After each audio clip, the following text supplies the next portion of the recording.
journal. Bénédicte Kanda. Bonjour à tous. Au sommaire de ce midi 30, lutte contre la criminalité. Le monde observe aujourd'hui 5 mars la journée de sensibilisation au désarmement et à la non-prolifération des armes légères et de petit calibre. Des actions sont menées au Togo en ce sens. Retour dans ce journal sur ces efforts. Favoriser plus l'accès des femmes agricultrices à la terre fait partie des droits auxquels elles aspirent. Focus dans un instant sur la situation de ces femmes dans les préfectures d'Assoli et d'Akebou. La page économique de ce mardi nous fait découvrir les différentes catégories de la tontine. Et puis en sport, football, les 8 équipes en lice pour la Coupe du Togo vont dégager ce mercredi le carré d'As. Radiolomé.tg. Encore une fois, bonjour. Nous vivons de plus en plus dans un monde de criminalité. Des individus qui font du mal avec des couteaux, des pistolets artisanaux et autres armes. À l'occasion de la journée internationale de sensibilisation au désarmement et à la non-prolifération des armes, Radio Lomé a visité la Commission nationale chargée des armes légères. Son secrétaire permanent, Paka Maza Jonas, énumère d'abord les actions du Togo dans la lutte contre ces armes légères. Et nos activités sont essentiellement tournées vers la sensibilisation. C'est d'amener les populations à prendre conscience que l'utilisation des armes légères cause des dégâts. L'autre action qui est menée par la commission, c'est le marquage des armes. Je crois que l'État, à travers cette action, permet d'identifier les détenteurs, mais aussi le degré d'armement des civils. Ce qui est fait aussi, c'est aussi de former les forces de défense et de sécurité en matière de gestion des armes. Une arme, comme dit la convention de la CEDEAO, ce n'est pas une marchandise ordinaire. Donc pour gérer cette arme, il y a des conditions bien précises. Si le magasin dans lequel est stockée une arme n'est pas sécurisé, elle peut faire l'objet de vol. Des efforts restent à relever dans cette lutte. Retrouvons Paka Maza.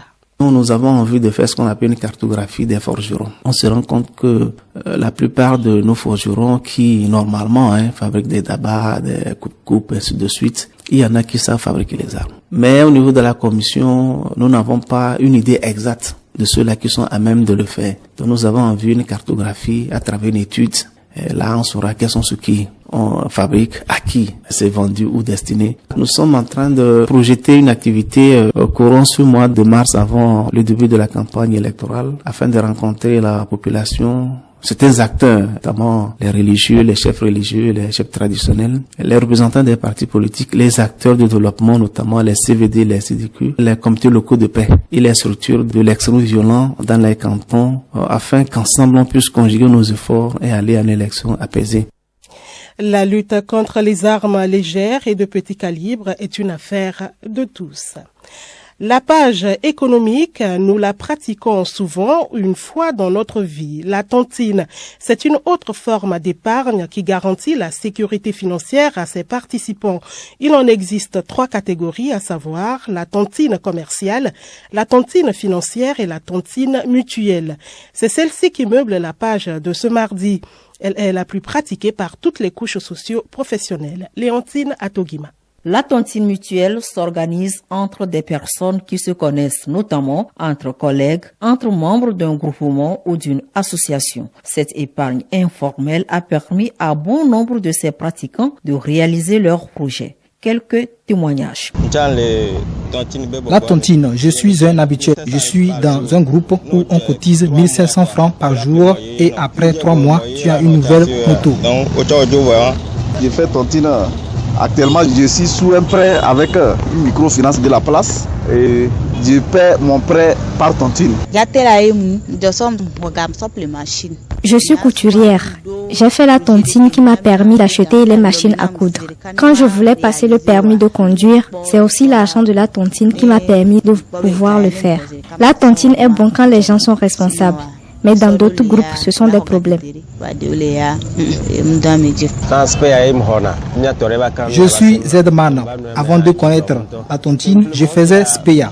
Mais quand j'ai connu la tontine, je suis content. Aujourd'hui, je suis fier d'être propriétaire de 2 motos.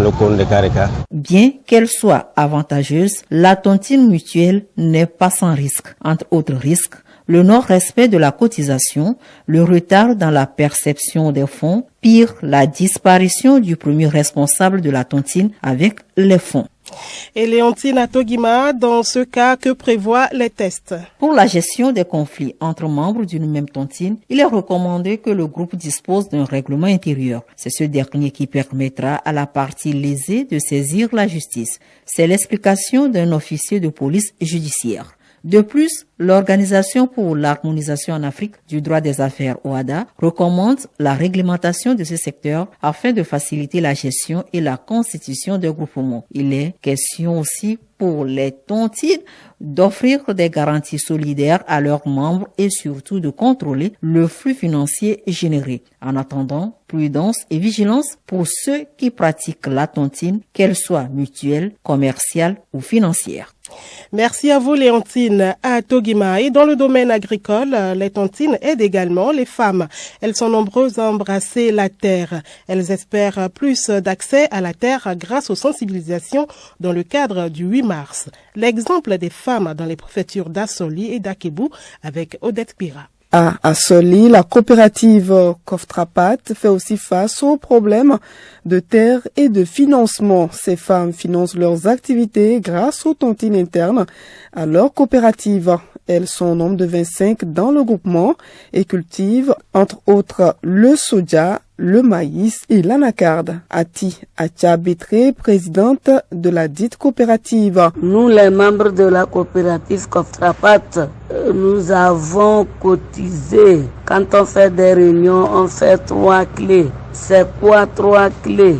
C'est la cotisation des membres par semaine que nous appelons 3 clés. C'est ça que nous faisons et on a pu acheter 1 hectare et nous avons reboisé. On a fait le reboisement des plants d'anacardier. On fait la transformation du gari tapioca et ça nous permet à souvenir aux besoins de nos familles. À Akebu, le même problème se pose pour l'accès des femmes à la terre, ce que relève Dame Yaya Hachi, cultivatrice et enseignante dans la localité.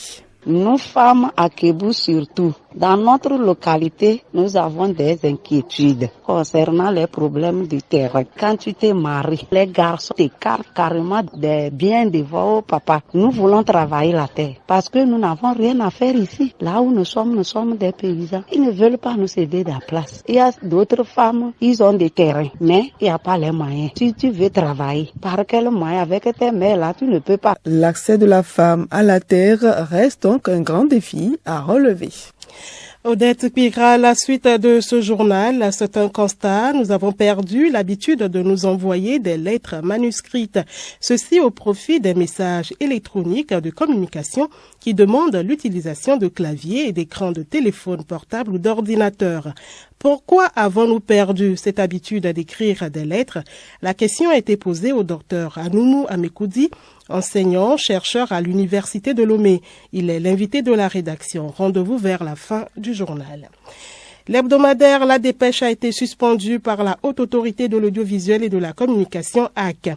Vous suivrez, après ce journal, l'intégralité du communiqué y relatif. Le journal Bénédicte Kanda.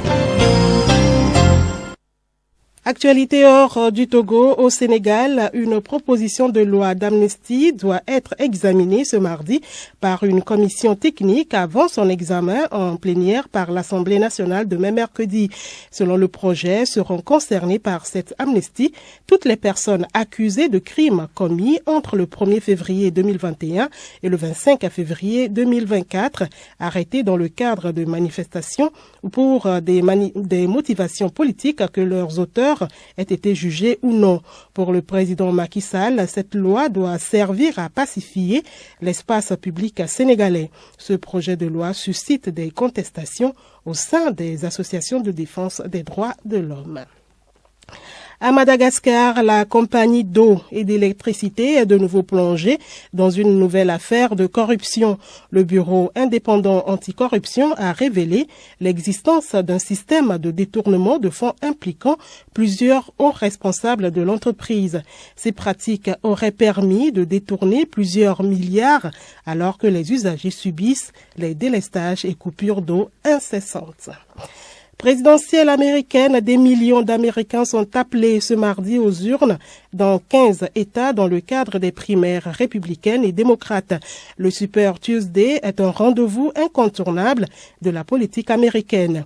Du Maine à la Californie, du Texas à la Virginie, de l'Alaska à l'Alabama, des électeurs doivent désigner leurs prétendants démocrates et républicains à l'élection de novembre prochain.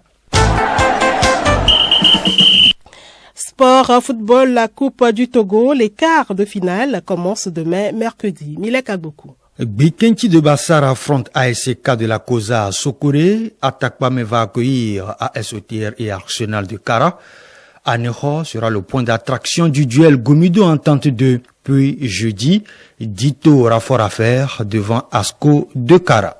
Et puis, les huitièmes de finale retour de la Ligue des champions de football européen démarrent ce mardi. Bayern joue Lazio de Rome. Paris Saint-Germain croise Real Sociedad. Et puis demain mercredi, Real Madrid affronte Leipzig et Manchester City Copenhague. L'invité de la rédaction à présent, nous avons perdu l'habitude de nous envoyer des lettres manuscrites. Ceci au profit des messages électroniques de communication qui demandent l'utilisation de claviers et d'écrans de téléphone portable ou d'ordinateur. Pourquoi avons-nous perdu cette habitude d'écrire des lettres? La question a été posée au docteur Anoumou Amekoudi, enseignant-chercheur à l'université de Lomé. Il répond au micro de Hervé Segbono. Docteur Anoumou Amekoudi, bonjour. Bonjour. De nos jours, on relève que les habitudes d'écrire des lettres aux proches tendent à disparaître. D'abord, pouvez-vous nous citer quelques avantages de cette pratique?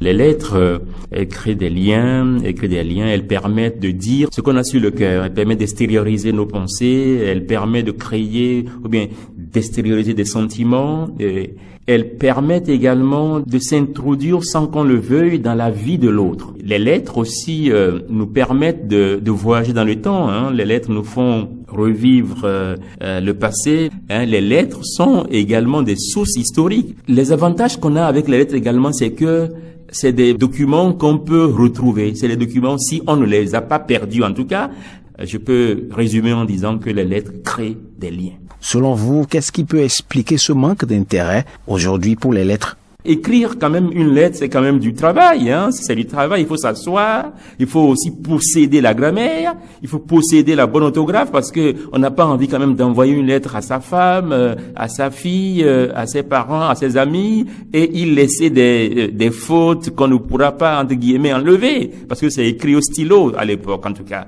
Et donc, aujourd'hui, avec l'Internet, avec l'ordinateur d'abord, avec les téléphones et tout cela, nos écritures se sont complètement délabrées à cause de l'usage de l'ordinateur, du SMS et tout ça. Justement, vous évoquez le numérique. Avec les moyens de communication et d'information dont on dispose de nos jours, quel avenir pour les lettres? Le numérique sonne le glas de ce moyen de communication? Les lettres sont toujours là, en tout cas d'une manière ou d'une autre. Ce n'est plus la même chose parce que recevoir un courrier, aller à la poste, prendre son courrier, le temps même qu'on parcourt de la poste pour arriver à la maison, on a tellement envie d'ouvrir la lettre, hein, et arriver à la maison, on l'ouvre et on découvre l'écriture de son épouse, de sa fille, de son ami, et ça nous rappelle beaucoup de choses. Maintenant, quand c'est le téléphone, tout est plus ou moins artificiel. Les rapports sociaux ne sont plus les mêmes. Mais que pouvons-nous? C'est la vie. Le monde évolue. On ne peut pas rester en arrière. Docteur Anoumou Amekoudi, je vous remercie pour votre disponibilité. Merci beaucoup. Et l'information insolite du journal pour terminer, ils ne sont pas nombreux les commandants qui peuvent se targuer d'avoir aidé à mettre un bébé au monde en plein vol. Un pilote de ligne d'une compagnie vietnamienne a aidé la semaine dernière l'une de ses passagères à accoucher dans les airs quelque part entre Taipei en Taïwan et Bangkok en Thaïlande. C'est le copilote qui a pris le relais dans le cockpit durant cet épisode intense en émotion. À l'arrivée en Thaïlande, les secours se sont chargés de la maman et du bébé qui sont en bonne santé. L'avion s'est donc posé avec un passager supplémentaire qui n'a pas payé son billet.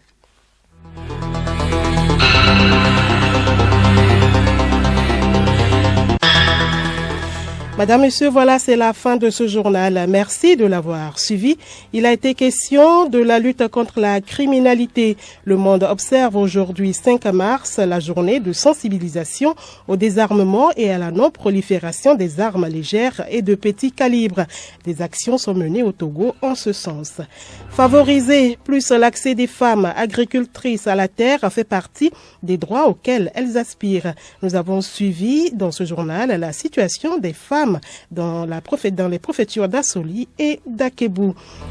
La page économique de ce mardi nous a fait découvrir les différentes catégories de la tontine.